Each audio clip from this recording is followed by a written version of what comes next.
নমস্কার, আমি শ্রদ্ধাশু। আজকে অর্নেট এন্টারটেনমেন্টের জমাটি আড্ডার এক বিশেষ পর্বে আজকে আমাদের সবথেকে বড় জ্বলন্ত টপিক নিয়ে আমি এসেছি আপনাদের কাছে। কি টপিক? হ্যাঁ, SIR। হ্যাঁ, আপনারা এতদিন বিভিন্ন রকম টপিক আমাদের এই চ্যানেলে দেখেছেন। আজকের যে আড্ডা সেটা সম্পূর্ণ অন্যরকম বিষয়। একদমই হাতে গরমে যে বিষয় নিয়ে আজকে রাজনীতি তোলপাড়, সেই বিষয় নিয়েই আজকে আমরা কথা বলবো। এই SIR কিভাবে এগোচ্ছে, তার কি কি ফল, এবং SIR হলে বা না হলে কি হতো। আতঙ্কের পরিবেশ কিন্তু পশ্চিমবঙ্গে তৈরি করে হয়ে গেছে। যদি এরকম অনুপ্রবেশকারী উত্তরোত্তর বৃদ্ধি পেতে থাকে, তাহলে সেই দায়টা তো কেন্দ্রীয় সরকারের একটা সংস্থা। কেন্দ্রীয় সরকার তো সম্পূর্ণরূপে, স্বরাষ্ট্র দপ্তর তো সম্পূর্ণরূপে BSF-কে কন্ট্রোল করছে। কিন্তু পশ্চিমবঙ্গের মতো রাজ্যে আপনি বলতে চাইছেন যে 10 কোটি মানুষের জন্য আরেকটু সময় দরকার ছিল এবং প্ল্যানিংটা প্রপার দরকার ছিল, তাহলে হয়তো সেটা সঠিকভাবে করা যেত। একদম।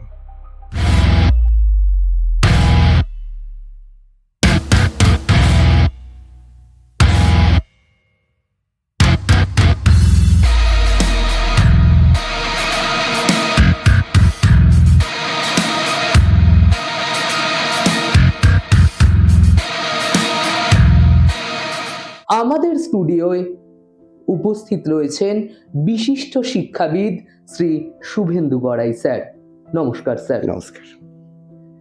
এই যে সব থেকে বর্তমানে দাঁড়িয়ে সব থেকে গরম বলা যেতে পারে একটা টপিক, SIR অর্থাৎ সিস্টেমিক ইন্টেন্সিভ রিভিশন। এই SIR করার উদ্দেশ্য হঠাৎ করে দরকার হয়ে পড়লো কেন? দেখুন, এই যে স্পেশাল ইন্টেন্সিভ রিভিউ বা SIR, এটা তো প্রয়োজন হয় যে নির্বাচক তালিকা বা ভোটার্স লিস্ট, এটা মাঝে মাঝে এক্সটেন্সিভ একটা কারেকশনের প্রয়োজন হয়ে পড়ে। SIR করা খুব জরুরি। আমাদের সঠিক ভোটার লিস্ট তৈরি করার জন্য SIRটা অত্যন্ত জরুরি। আচ্ছা। কিন্তু সমস্যাটা দেখা দিয়েছে অন্যখানে। সমস্যাটা দেখা দিয়েছে SIRটা যে পদ্ধতিতে করা হচ্ছে, এই পদ্ধতিটা এমন তাড়াহুড়ে করা হচ্ছে, এত অপরিকল্পিতভাবে করা হচ্ছে যে গোটা পশ্চিমবঙ্গ জুড়ে একটা আতঙ্কের পরিবেশ তৈরি হয়ে গেছে। মানুষ আতঙ্কের মধ্যে বিগত কয়েক মাস ধরে কাটাচ্ছে। কাকে কখন হিয়ারিংয়ে যেতে হবে, কাকে কোন পুরনো নথি বের করতে হবে, কার বাবা মায়ের নথি বের করতে হবে। আতঙ্কের পরিবেশ কিন্তু পশ্চিমবঙ্গে তৈরি করে হয়ে গেছে। এটা সম্পূর্ণ PCI বা নির্বাচন কমিশনের একটা ব্যর্থতাই। এটা একটা এরকম একটা পরিস্থিতি তৈরি হয়ে গেছে। এই যে SIR এর যে অনেক মানুষ আছেন যারা বাংলাদেশ থেকে বা অন্যান্য জায়গা থেকে এসছেন, বসবাস করছেন, এবং দেখা যাচ্ছে যে তারা বলছেন যে নির্বাচন কমিশনও বলেছে যে উত্তর পশ্চিমবঙ্গে মানুষ বেড়ে যাচ্ছে, জনসংখ্যা বাড়ছে, সেটা ভোটে কিছুটা প্রভাব পড়ছে। তো এই যে জনসংখ্যা বাড়া, সেই জায়গা থেকে পশ্চিমবঙ্গে এই আতঙ্কটা সৃষ্টির কারণই কি এটাই যে বহিরাগত ঢুকে গিয়ে জনসংখ্যা বৃদ্ধি, নাকি অন্য কিছু?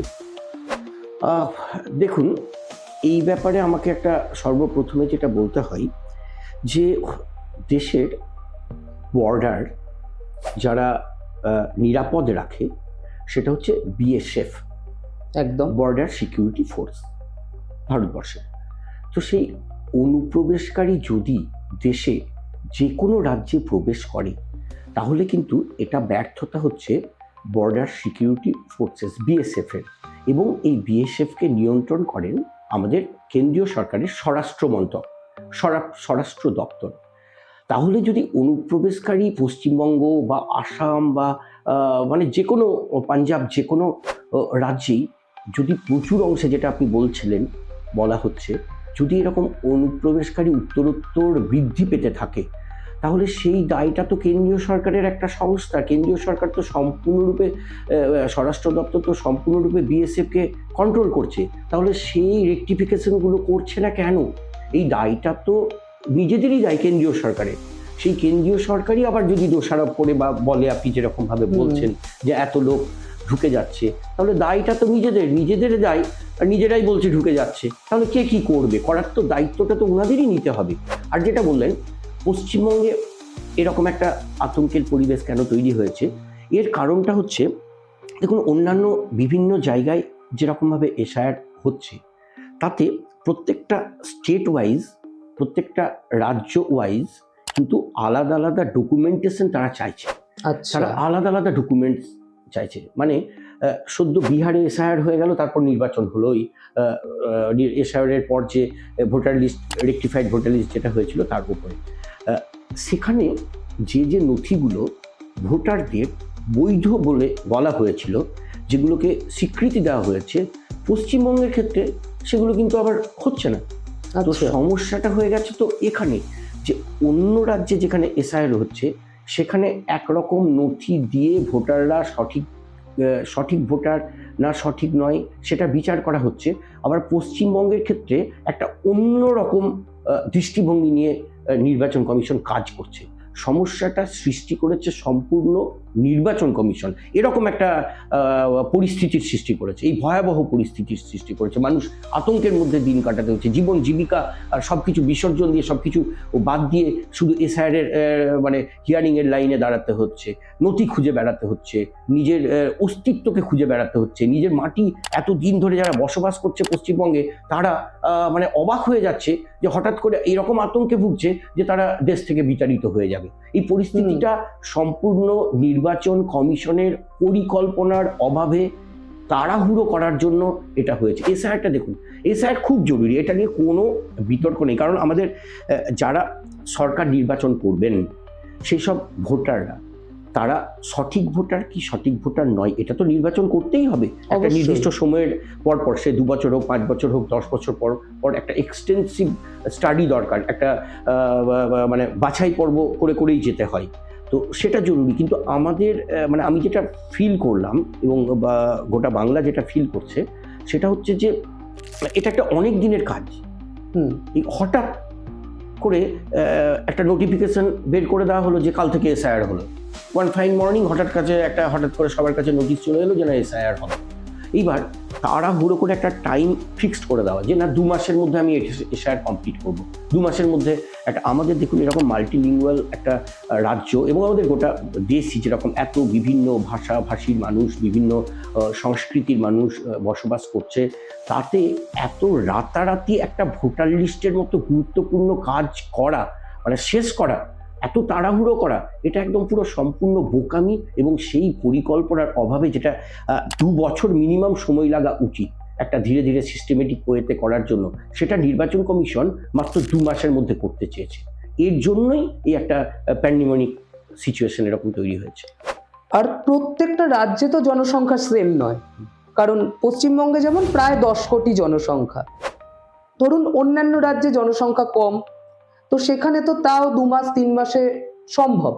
কিন্তু পশ্চিমবঙ্গের মতো রাজ্যে আপনি বলতে চাইছেন যে 10 কোটি মানুষের জন্য আরেকটু সময় দরকার ছিল এবং প্ল্যানিংটা প্রপার দরকার ছিল, তাহলে হয়তো সেটা সঠিকভাবে করা যেত। একদম একদম ঠিক বলেছেন। এই ক্ষেত্রে আমি একটা কথা বলবো, দেখুন এই যে এসআইআরের বাড়ি বাড়ি গিয়ে ভোটারদের সঠিক ভোটার কিনা এই যাচাই করার একটা পদ্ধতি হয়েছে, বাড়ি বাড়ি ফর্ম পৌঁছে দেওয়া হয়েছে, ফর্ম নিয়ে আসা হয়েছে। এই কাজটা একদম গ্রাসরুট লেভেলে যারা করেছে তারা হচ্ছে বিএলও। সেই বিএলওরা, আমি যেহেতু নিজে শিক্ষক, আমি দেখেছি আমাদের সহকর্মীরা মানে শিক্ষক, বেশি সংখ্যক বিএলওই কিন্তু শিক্ষক, তাদের উপর দায়িত্ব দেওয়া হয়েছে, বুথ লেভেল অফিসার। কিন্তু সমস্যাটা হয়ে গেছে তাদের কোনো ট্রেনিংই হয়নি। এক বিন্দু ট্রেনিং ছাড়া তাদেরকে একদম মানে কি একটা বন্দুক ধরিয়ে যুদ্ধক্ষেত্রে সরাসরি পাঠিয়ে দেওয়া হয়েছে। সে জানেই না কিভাবে বন্দুক চালাতে হবে, সে জানেই না কার সাথে লড়াই করতে হবে, কার সাথে যুদ্ধ করতে হবে, এসব জানে না। হঠাৎ করে রাতারাতি কিন্তু ওই বিএলওদেরকে কাজে অ্যাপয়েন্টমেন্ট লেটার দিয়ে দেওয়া হলো, তুমি বিএলও, তুমি এই বুথের বিএলও, তুমি এই বুথের বিএলও, তুমি কাজ করো।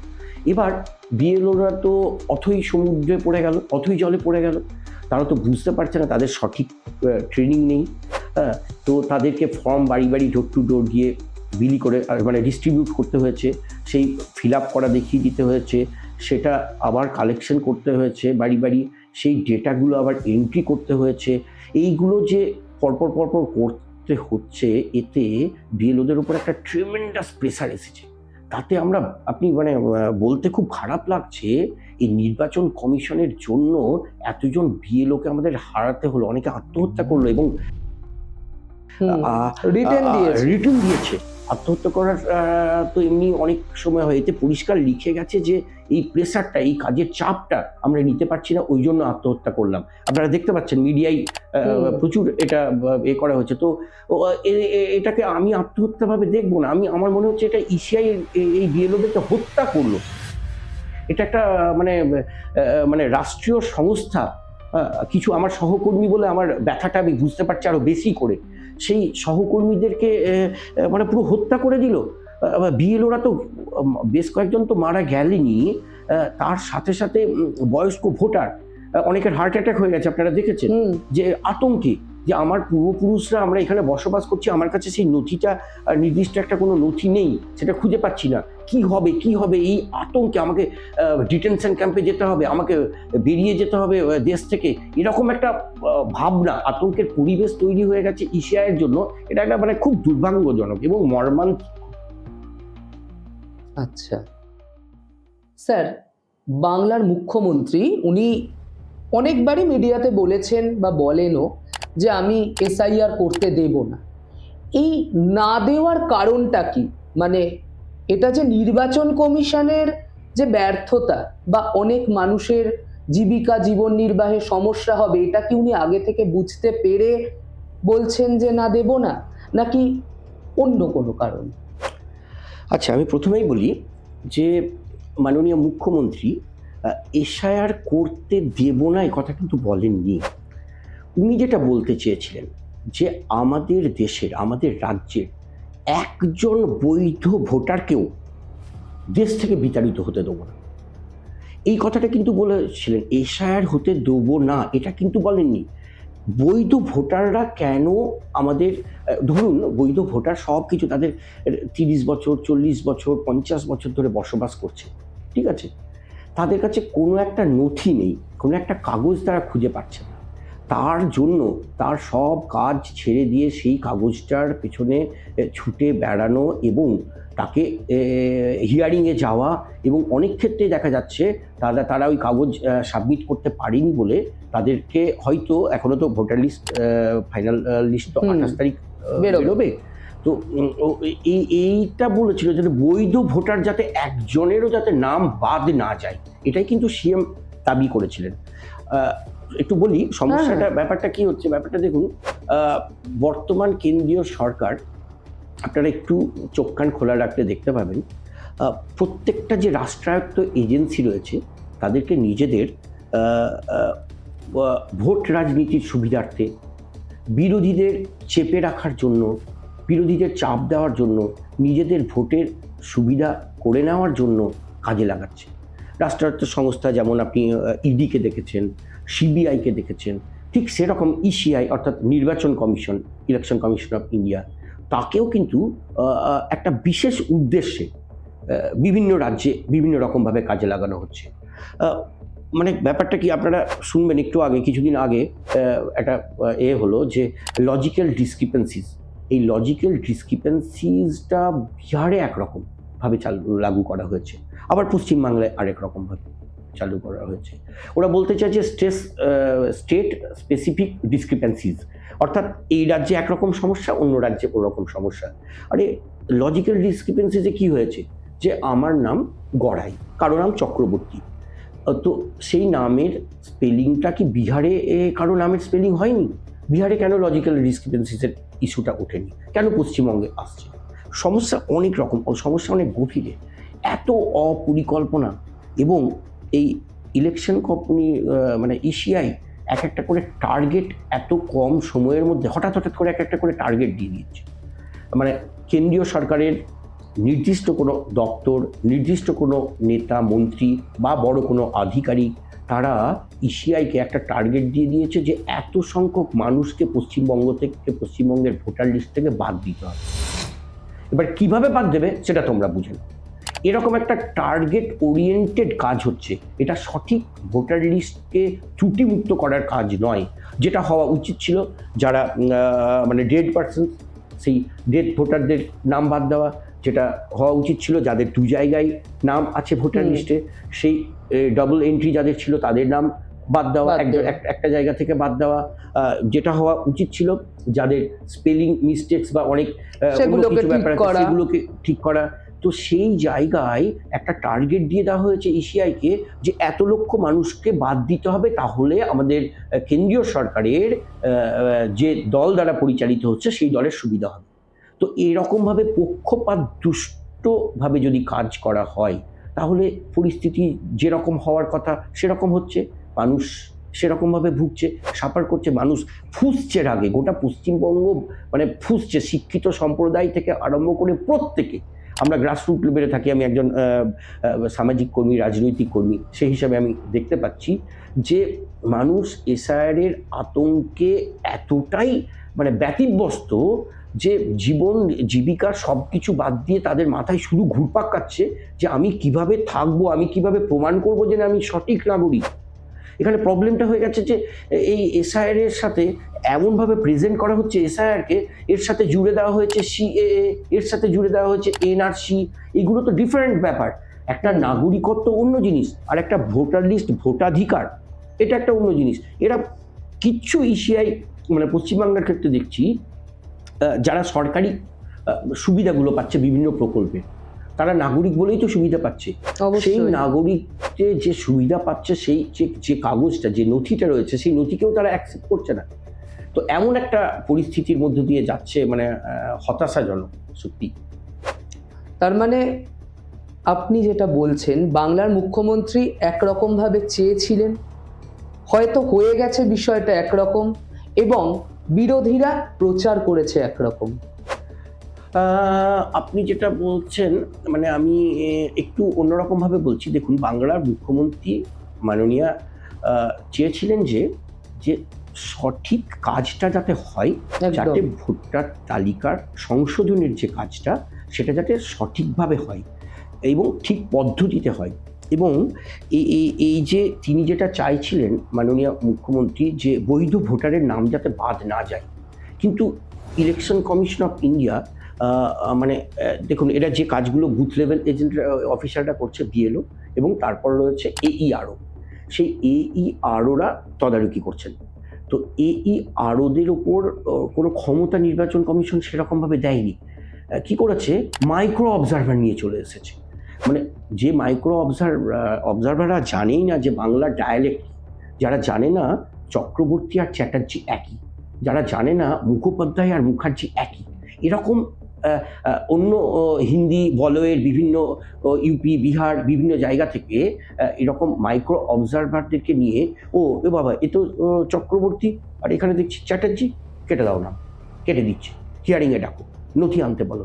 এরকম একটা পরিস্থিতি তৈরি করে দিচ্ছে ইসিআই। এটা একটা নির্দিষ্ট একটা অভিসন্ধি তাদের রয়েছে। কি অভিসন্ধি? যেন তেন প্রকারণে যে করে হোক কেন্দ্রীয় সরকারকে যে দল পরিচালনা করছে সেই দলকে আসন্ন নির্বাচনে সুবিধা পাইয়ে দেওয়া। কেন এই এসআইআরটা 2 বছর আগে চালু করতে পারেনি? এই এসআইআরটা 1.5 বছর আগে, 1 বছর আগে চালু করতে পারেনি? হঠাৎ এই সময়ে কেন চালু করতে হলো? তার মানে পরিষ্কার যে আগামী এই 26-এর নির্বাচন আগামী আর কয়েক মাসের মধ্যেই হবে। আজকে 23 ফেব্রুয়ারি বোধহয়, হয়তো আর 1.5-2 মাসের মধ্যে হবে, কারণ মেতে হওয়ার কথা জেনারেলি। ঠিক ভোটের মুখে তাড়াহুড়ো করে ভোটারদের পুরো বাকি সকলকে অন্ধকারে রেখে এরকমভাবে এসআইআরের কাজটা চালু করলো। এবং আমার মাননীয় মুখ্যমন্ত্রীকে আমার খুব মানে ধন্যবাদ জানাতে ইচ্ছা করে, কারণ তিনি যেভাবে এই যে বৈধ ভোটারদের যে আওয়াজ, বৈধ ভোটারদের যে কণ্ঠ, সেটা সর্বোচ্চ স্তরে দিল্লিতে গিয়ে সুপ্রিম কোর্টে নিজে সওয়াল করলেন। এটা এই যাবৎকালে ভারতবর্ষের কোনো মুখ্যমন্ত্রী করতে পারেননি। কেউ করতে পারেনি। এই 12টা স্টেটে যে এসআইআর হচ্ছে, কোনো নেতাকে এখনো পর্যন্ত এই স্তরে বৈধ ভোটারদের কথাটা এই স্তরে কিন্তু কেউ নিয়ে যেতে পারেননি। এবং তিনি 5 মিনিট সময় চেয়েছিলেন। আমি শুনছিলাম মানে খুব মনোযোগ দিয়ে মাননীয় মুখ্যমন্ত্রী যেদিন সওয়াল করছিলেন সুপ্রিম কোর্টে, 15 মিনিট ধরে শুনলেন বিচারপতিরা তার কথা। 15 মিনিট চেয়েছিলেন 5 মিনিট। এবং এটাই তিনি বলতে চাইলেন যে কিরকম এই আর ওদেরকে ক্ষমতা কেন খর্ব করা হলো। বিহারে একরকম ভাবে এসআইআর করা হচ্ছে, এখানে কেন অন্যরকম ভাবে এসআইআর করা হলো। এই বৈধ ভোটারদের ভয়েসটা, এবং সবচেয়ে বড় ব্যাপার হচ্ছে তিনি তার সাথে দিল্লিতে দেখলাম অনেককে নিয়ে গেছেন, অনেক ভোটার, কিন্তু ভোটার লিস্টে খসড়া তালিকায় দেখা যাচ্ছে তারা মৃত, তাদেরকে মৃত দেখাচ্ছে, অথচ তারা জীবিত রয়েছেন। তো এই তাড়াহুড়ো করতে গিয়ে জীবিত মানুষকে মৃত বানিয়ে দিচ্ছে এরা, এই নির্বাচন কমিশন। আমাদের খুব দুর্ভাগ্যজনক, স্বাধীনতার এত বছর পরে এসে আমাদের কাছে এটা খুব হতাশাজনক, দুর্ভাগ্যজনক। স্যার, শহরাঞ্চল এবং গ্রামাঞ্চলের মধ্যে দুটো ক্ষেত্রেই তো এসআইআর হচ্ছে, তো এই দুটো জায়গাতে কি আলাদা আলাদা কোনো সমস্যা দেখা যাচ্ছে? দেখুন, কিছুটা তো সমস্যার একটু পার্থক্য রয়েছে, তারতম্য রয়েছে। যেমন গ্রামাঞ্চলে সবচেয়ে বড় যেটা সমস্যা হয়ে যাচ্ছে গ্রামাঞ্চলের ক্ষেত্রে, যে যে হিয়ারিং সেন্টার যেটা করেছে, যেখানে একটা বাড়ি থেকে অনেকটা দূর তাদেরকে, ভোটারদেরকে হিয়ারিংয়ে যাদেরকে ডাকা হচ্ছে তাদেরকে যেতে হচ্ছে। যেমন আমি আমার এলাকা দিয়ে বলছি, আমি থাকি যেখানে, সেটা হচ্ছে কোদালিয়া 1 অঞ্চল, চুঁচুড়া বিধানসভার একটা অঞ্চল, কোদালিয়া 1 গ্রাম পঞ্চায়েত। সেখান থেকে যেখানে হিয়ারিং হচ্ছে আমাদের এই ভোটারদের, সেটা হচ্ছে মগরা বিডিও অফিস। সেটা 15 থেকে 20 কিলোমিটার। সেই 15 থেকে 20 কিলোমিটার একটা বৃদ্ধ মানুষ, বয়স্ক মানুষ, অসুস্থ মানুষ, তাদেরকে যে কি কষ্ট, কি হয়রানির শিকার হতে পারছে, এটা মানে নিজের চোখে না দেখলে বিশ্বাস করতে পারবেন না। আমি একদিন গেছিলাম হিয়ারিং সেন্টারে, তো আমাকে দেখে বলছে, স্যার আমরা এসেছি প্রায় 6 ঘন্টা হয়ে গেল, এসেছে 20 কিলোমিটার দূর থেকে গিয়ে 6 ঘন্টা লাইনে দাঁড়িয়ে তাকে ওই হিয়ারিং অ্যাটেন্ড করতে হচ্ছে গ্রামাঞ্চলে। এবার গ্রামাঞ্চলের ক্ষেত্রে একটা সমস্যা হয় কি, দেখুন শহরের মানুষরা যত ভালোভাবে নথি সংগ্রহ করতে পারে, গ্রামাঞ্চলে অনেক খেটে খাওয়া মানুষ, আমাদের অনেক শ্রমজীবী মানুষ সেটা পারে না। তো সেক্ষেত্রে ওদের ওই নথি সংগ্রহটা ঠিকমতো হয়নি বলে ওরা 3-4 পুরুষ ধরে এখানে বসবাস করছে ভারতবর্ষে, আরও বেশি। তবুও ঠিকঠাক নথি নেই বলে তাদেরকে এরকম একটা হয়রানির শিকার হতে হচ্ছে। গ্রামাঞ্চল আর শহরাঞ্চলে যেটা হচ্ছে, শহরাঞ্চলে অত্যাধিক ভিড়, ওদের হয়তো অতটা ডিস্টেন্স যেতে হচ্ছে না হিয়ারিং সেন্টারে, মিউনিসিপ্যাল এরিয়াগুলোয়, কর্পোরেশন এরিয়াগুলোয়। কিন্তু যেটা হচ্ছে যে এত এক্সেসিভ ভিড়, এতে গ্রামাঞ্চল শহরাঞ্চলে একটা আবার আর একই কমন যেটা ব্যাপার হচ্ছে, তাদের প্রত্যেক যারা শ্রমজীবী মানুষ, যারা প্রান্তিক মানুষ, তাদের আয় কমে গেছে। হ্যাঁ, কারণ তারা তো প্রত্যেক মানে ডে হিসাবে তারা তো তাদের অর্থ উপার্জন করে পার ডে। একদম। এবার এই ডে গুলো যদি হিয়ারিং এ চলে যায় 2 দিন 3 দিন, তাহলে 3 দিন বা 4 দিনের টাকাটা তারা পাচ্ছে না। একদম একটা সমস্যা হতে পারে। একদমই। এই তারা নথি জোগাড় করার জন্য ছোটাছুটি করতে হচ্ছে, এখান থেকে সার্টিফিকেট, ওখান থেকে সার্টিফিকেট জোগাড় করতে হচ্ছে, তার জন্য তাদের একটা দিন যাচ্ছে, ওয়ার্কিং ডে কামাই হচ্ছে, এরপর হিয়ারিংয়ের জন্য হচ্ছে। করতে করতে এই দেখা গেল এই কয়েক মাসের মধ্যে প্রচুর লোকের, বিশেষ করে প্রান্তিক শ্রমজীবী মানুষের এবং যারা প্রাইভেট ফার্মে চাকরি করে তাদেরও একটা খুব সমস্যার মধ্যে পড়েছে তারা, যে তাদের সত্যি কথা আয় কমে গেছে, মাসিক আয় যেটা হয় সেটা কিন্তু কমে গেছে। অদ্ভুত এক পরিস্থিতি। এইরকম অপরিকল্পিতভাবে এসআইআর অনেক মানুষকে শুধু হত্যাই করে দিল না, অনেকের জীবিকার সংকটে পরিণত করে দিল, জীবিকার সংকট করলো অনেকে, মানসিকভাবে বিপর্যস্ত করে দিল। একটা মানে খুব বাজে একটা, আমি অন্ধকার অধ্যায় আমি বলতে চাইবো এটাকে। সত্যি আমাদের বাংলা একটা অন্ধকার অধ্যায় এটা। আমার আরও বাংলায় কেন বলছি, অন্যান্য যেসব রাজ্যে এসআইআর হচ্ছে তার থেকে বাংলাটার মধ্যে সম্পূর্ণ আলাদা হচ্ছে। আমার যেটা মনে হচ্ছে, নিজের ব্যক্তিগত যেটা ফিলিংস আমি বলছি, যে পুরো বাংলা এবং বাঙালি বিদ্বেষী একটা মনোভাব নিয়ে ইসিআই কাজ করছে। এদের সিস্টেম তো নেই। হঠাৎ করে হোয়াটসঅ্যাপে একটা নির্দেশ চলে আসছে, আগে থেকে কোনো নোটিফিকেশন নেই। হোয়াটসঅ্যাপে হঠাৎ করে বলে দিচ্ছে রাত্রেবেলা যে কাল সকালবেলায় এই কাজটা করতে হবে, বিএলওদের কাছে ইনস্ট্রাকশন আছে। আমার কাছে ডকুমেন্টস আছে, আমি দেখাতে পারি মোবাইলে। আমার আর প্রচুর বিএলও সহকর্মী রয়েছে, তারা মানে আতঙ্কে ভুগছে যে রাত্রেবেলা একটা মেসেজ চলে এলো হোয়াটসঅ্যাপে, তার পরের দিন সকালবেলায় সেটা ইমপ্লিমেন্টেশন করা। এবং তারপরও আরও আজকেই বিএলও আপনাদের এখানে আসার সময় আমার এক বন্ধুস্থানীয় বিএলওর সাথে কথা হচ্ছিল। ও বললো দেখুন দেখো ভাই কী হলো, এই এই একটা নোটিফিকেশন এসেছে রাত্রে, সকালবেলায় ওই 6 নম্বর ফর্মে যাদেরকে নতুন মানে ভোটার অন্তর্ভুক্তিকরণের ক্ষেত্রে, ঠিক তাদেরকে আমি আমার বুথে, মানে তিনি যে বুথে দায়িত্বে আছেন, তিনি সবাইকে কনভে করলেন ওই মেসেজটা।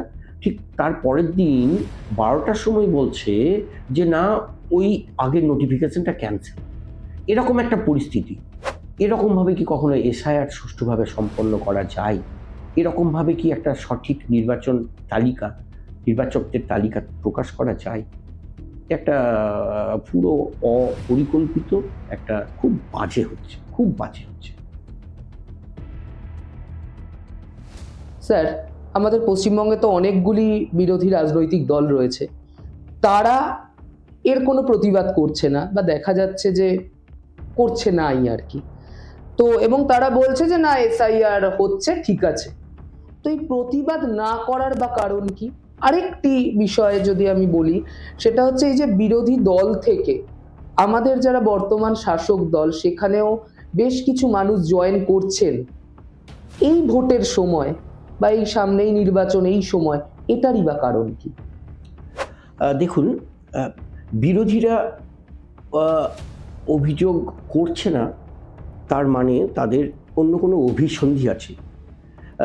যেটা কেন্দ্রের শাসক দল, তারা যেভাবে নির্দেশ দিচ্ছে কেন্দ্রীয় সরকার মারফত ইলেকশন কমিশন অফ ইন্ডিয়াকে, নির্বাচন কমিশন ঠিক সেভাবেই কাজ করছে।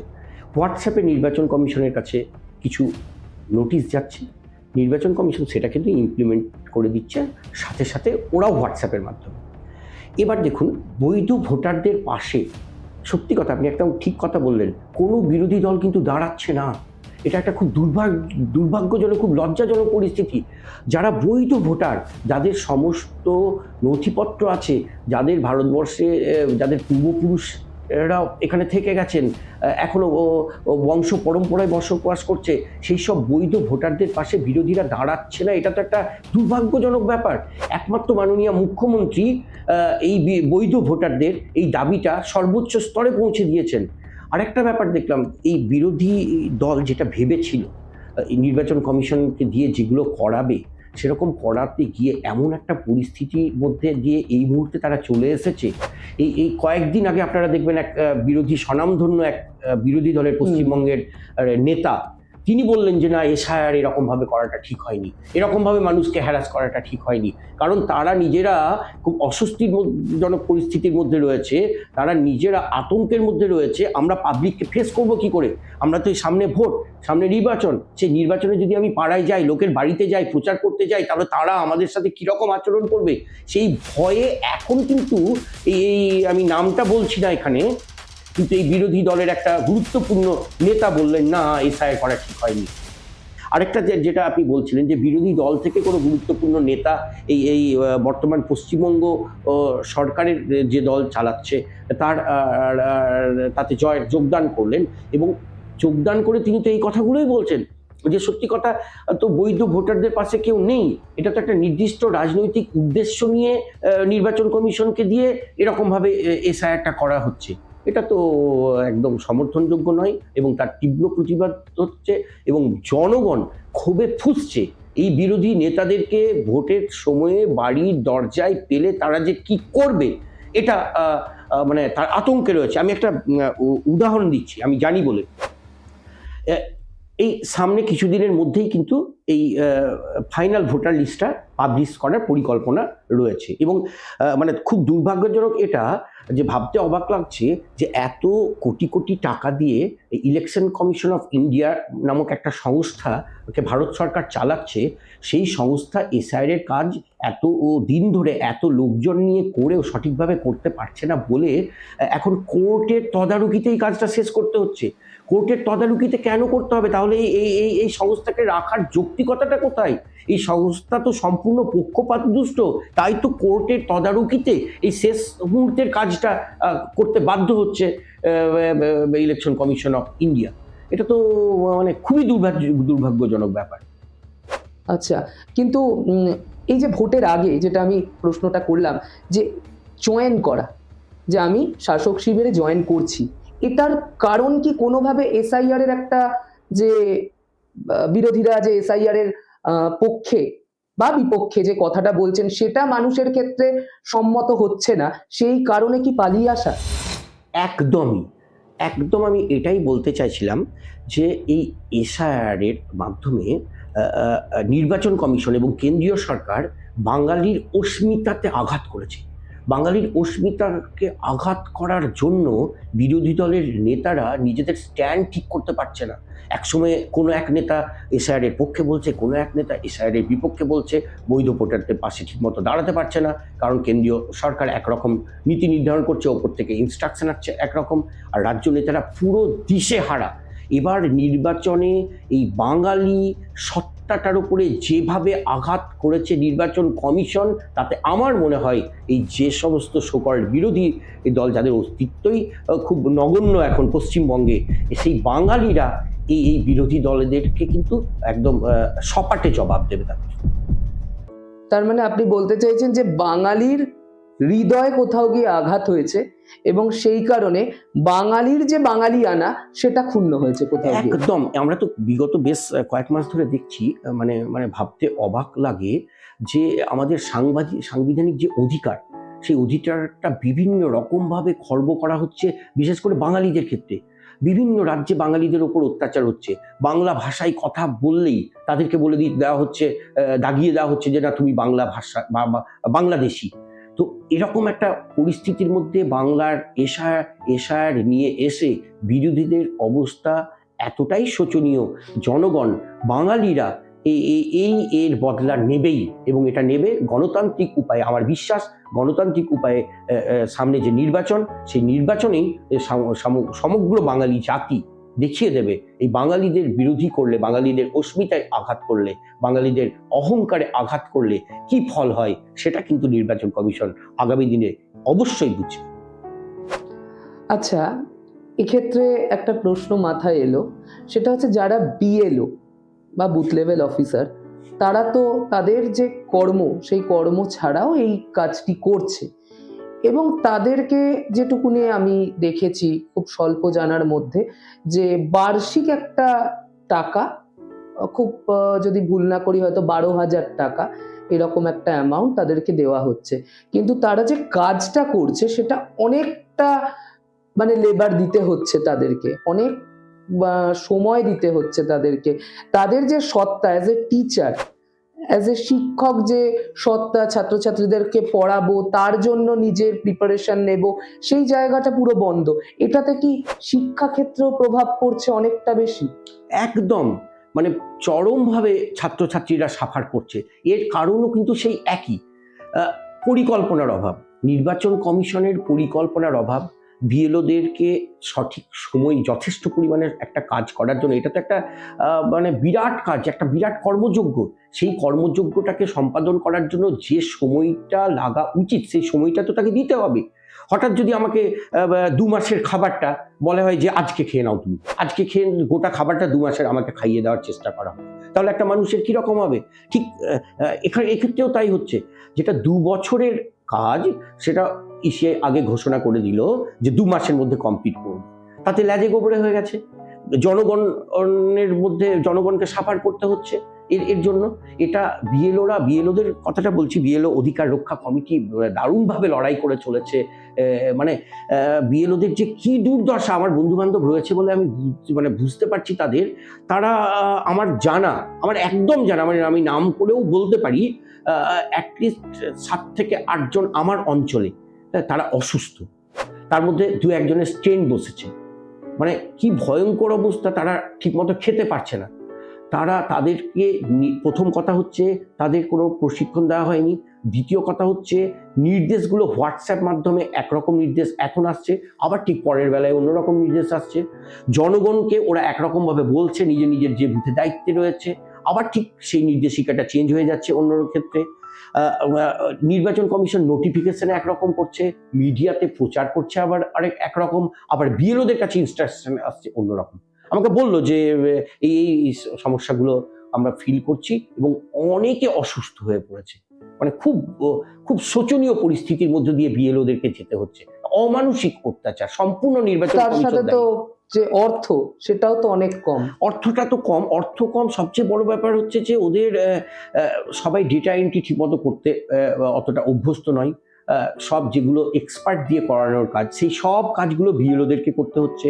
বললাম যে এটা বাড়িতে যাওয়া, ফর্ম নেওয়া, ফর্ম বিলি করা, ফর্ম ফিল আপ করা, সেগুলো ডেটা এন্ট্রি করা, তারপর তাদেরকে আবার হিয়ারিংয়ের কাগজ সার্ভ করা, তারপর হিয়ারিংয়ের দিন উপস্থিত থাকা, এরকম নানাবিধ কাজ একসাথে কম সময়ে এত দ্রুত এই কাজ করা সম্ভব হয় না। এই অমানসিক অত্যাচার বিএলওদের ওপর, মানে বিএলওরা যে মানুষ, বিএলওরাও তো মানুষ, সেটা নির্বাচন কমিশন স্বীকার এটা কি তাদের সামাজিক স্ট্যাটাসে কোথাও আঘাত আনছে? বিএলওদের সামাজিক স্ট্যাটাস আমি বলতে চাই। একদম আঘাত করছে, তাদের সম্মানহানি ঘটছে, তাদের জীবন সংকট হচ্ছে। তারা তো মানে প্রায় পাগল হয়ে যাওয়ার মতো অবস্থা, বেশিরভাগ বিএলওই পাগল হয়ে যাওয়ার মতো অবস্থা। একটা কাজের তো একটা নির্দিষ্ট সময় দরকার, সেই সময়টা যদি না দেওয়া হয়, প্রশিক্ষণ না দেওয়া হয়, সঠিক যদি ইনস্ট্রাকশন না দেওয়া হয়, তাহলে যা হওয়ার তাই হচ্ছে। বিএলওরা মারা যাচ্ছে। আমরা মানে কাতারে কাতারে লোককে এরকমভাবে বিএলওদেরকে আমি সাফার করতে দেখছি।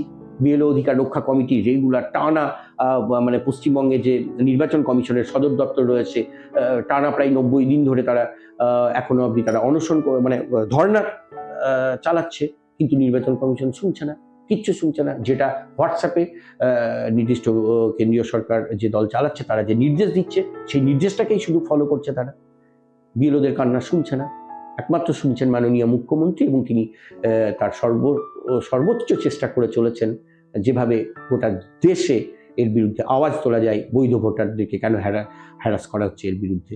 স্যার, আপনি তো পুরো বিষয়টাই ব্যাখ্যা করলেন, এসআইআর কিরকম ভাবে হয়েছে বা বিএলওদের বর্তমানে কি দুর্দশা বা কি সমস্যায় তারা আছেন।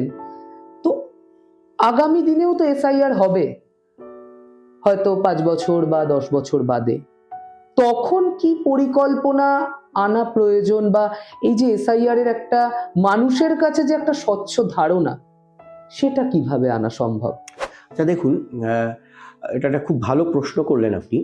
তো আমাদের তো একটা কিছু প্রস্তাব থাকবে। আমার যেটা মনে হচ্ছে, আমি বিভিন্ন শিক্ষকদের সাথে, বিএলওদের সাথে এবং আমার শহর নাগরিকদের সাথে কথাবার্তা বলে, আমি একজন রাজনৈতিক কর্মী, তাতে দেখেছি যেটা, আমার যেটা মনে হচ্ছে যে প্রথম হচ্ছে একটা সঠিক পরিকল্পনা দরকার, আর একটা ঠিক সময়ে একটা বিজ্ঞপ্তি প্রকাশ করতে হবে, সেইটা প্রচার করতে হবে যে এত দিন থেকে এত তারিখ থেকে এত তারিখের পর্যন্ত এসআইআর এর কাজ চলবে। সেটা যথেষ্ট টাইম দিতে হবে। লোকে মানে যারা বিভিন্ন কর্ম করে যাচ্ছে, তারা যাতে নির্দিষ্ট ছুটির দিনে নিজের অবসর সময়ে কাজ কামাই না করে, ছুটি না নিয়ে এই জায়গাটায় যাতে যেতে পারে, তার ব্যবস্থা করতে হবে। আচ্ছা, প্রথম থেকেই অনলাইন এবং অফলাইন এই দুটি পদ্ধতিতে যাতে তারা নথি জমা দিতে পারে বা অ্যাপ্লাই করতে পারে নতুন ভোটাররা, বা যাবতীয় যেসব কর্মকাণ্ডগুলো চলছে সব যাতে অনলাইন এবং অফলাইনের সুবিধা থাকে, এটা একটা করতে হবে। আরেকটা হচ্ছে একটা সচেতনতা, একটা কিছু তার আগে প্রোগ্রাম করতে হবে। দেখুন, এসআইআর তো ভালো জিনিস, এটা আমরা সবাই বুঝি। এটা আর একটু ভালোভাবে মানুষের কাছে, প্রান্তিক মানুষের কাছে বোঝানো যে এসআইআরটা কেন করা হচ্ছে। এবং সবচেয়ে বড় ব্যাপার যেটা, এই যে আগে থেকে টার্গেট করে দেওয়া হচ্ছে এত লক্ষ ভোটারকে বাদ দিতে হবে, এরকম কোনো টার্গেট দিলে চলবে না। একদম সঠিকভাবে এসআইআর কাজ তো আগেও হয়েছে, এসআইআর তো এমন নয় এটা প্রথম হচ্ছে, বামফ্রন্টের সময়ও হয়েছে। এই সময় কেন হঠাৎ কেন এরকম ভাবে হচ্ছে? এই যে বললাম যেটা, যে বাঙালি যে রাজ্যে এসআইআর করা হচ্ছে, আমি বাংলার কথাই বলছি, তাতে সব ধরনের অফিসার যাতে বাঙালি হন এটাও নিশ্চিত করতে হবে, বা বাংলা জানেন ভালোভাবে, সেরকম সেটা নিশ্চিত করতে হবে এবং সঠিক প্রশিক্ষণ দিতে হবে যারা এসআইআর এর কাজে যুক্ত, এই বিএলও বলুন, এইআরও বলুন, এবং সর্বস্তরে যাতে স্পষ্ট ধারণা থাকে যে এসআইআর এর কোন পর্যায়ে কি হবে। এই যে হঠাৎ করে একটা সিদ্ধান্ত নিয়ে নেওয়া হলো, হঠাৎ করে আজকে রাত্রে সিদ্ধান্ত কাল থেকে ইমপ্লিমেন্ট করে দেওয়া হলো, এটা যাতে না হয়। কিছুদিন মানে এসআইআর পর্বে হঠাৎ ফর্ম 7 জমা দেওয়ার শেষ দিনে যেটা দেখা গেল শেষ দুদিনে, যে একজন গিয়ে প্রায় 1000-2000 ফর্ম গিয়ে, আমরা দেখলাম, আমি ছিলাম সেদিন এখানে মগরাট বিডিও অফিসে, একজনকে দেখলাম 1600 ফর্ম জমা নিতে গেছে, একজন একা। 1607 ফর্ম। 7 ফর্মটা কি, যে যাতে যদি সন্দেহ হয় কোনো ভোটার তার নাম অন্য কেউ বাদ দিতে পারে। মানে আপনার যদি সন্দেহ হয় যে আমি সঠিক বৈধ ভোটার নই, তাহলে কিন্তু আপনি ফর্ম 7 ফর্ম, এটা প্রভিশন আছে ইসিআই। কিন্তু একজন 1600 ফর্ম, একজন 1000 ফর্ম, একজন 500 ফর্ম একা গিয়ে জমা দিয়ে আসছে, এটা সম্ভব? এই ব্যাপারগুলো ঠিক আগে থেকে ক্লিয়ার করে দিতে হবে, যে ভোটারদেরকে বাদ দেব এই উদ্দেশ্যে কিন্তু যাতে এসআইআর না হয়, যাতে ত্রুটিমুক্ত ভোটার লিস্ট করব এই উদ্দেশ্যে যাতে এসআইআর হয়, এটা নিশ্চিত করতে হবে যথেষ্ট সময় দিয়ে, সুন্দর একটা সুনির্দিষ্ট পরিকল্পনার মধ্য দিয়ে। তাহলে সুনির্দিষ্ট পরিকল্পনা থাকলেই যে কোনো কাজ সাকসেসফুল হওয়া সম্ভব। আমরা চাইব আগামী দিনে আরও সুনির্দিষ্ট পরিকল্পনার মধ্যে দিয়েই এই এসআইআর এর যাবতীয় কাজকর্ম হবে, এবং পশ্চিমবঙ্গবাসী হিসাবে, বাংলার মানুষ হিসাবে আমরা চাইব যে বাঙালির যে সংস্কৃতি, সেই নৈপুণ্য, সেই ঐতিহ্যকে বজায় রেখে আমরা আগামী দিনে বিশ্ব দরবারে আমরা এগিয়ে যাব। আজকের মতো এটুকুনি। সকলে ভালো থাকবেন, সুস্থ থাকবেন, এবং স্যারকে অসংখ্য ধন্যবাদ আমাদের স্টুডিওতে এতক্ষণ সময় দেওয়ার জন্য। নমস্কার। আমিও অর্নেট এন্টারটেনমেন্টকে ধন্যবাদ জানাতে চাই আন্তরিকভাবে, যে এত একটা বার্নিং টপিকস এরকমভাবে তুলে ধরার জন্য। এই আলোচনাটা খুব প্রয়োজন ছিল। এতক্ষণ আপনারা ছিলেন অর্নেট এন্টারটেনমেন্টের বিশেষ পর্বে। আজকের টপিক ছিল এসআইআর। আপনারা শুনলেন এসআইআর এর ব্যর্থতা, কেন এসআইআর দরকার, এবং আগামী দিনে কি করে আরও ভালোভাবে এসআইআর পদ্ধতি কমপ্লিট করা যায়। আমাদের সাথে এতক্ষণ স্টুডিওতে ছিলেন বিশিষ্ট শিক্ষাবিদ শ্রী শুভেন্দু গড়াই।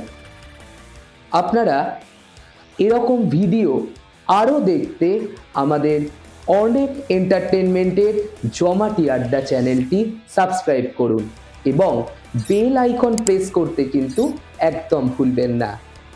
আশা করব সাথে থাকবেন, পাশে থাকবেন, এবং সকলে ভালো থাকবেন। নমস্কার, শুভরাত্রি।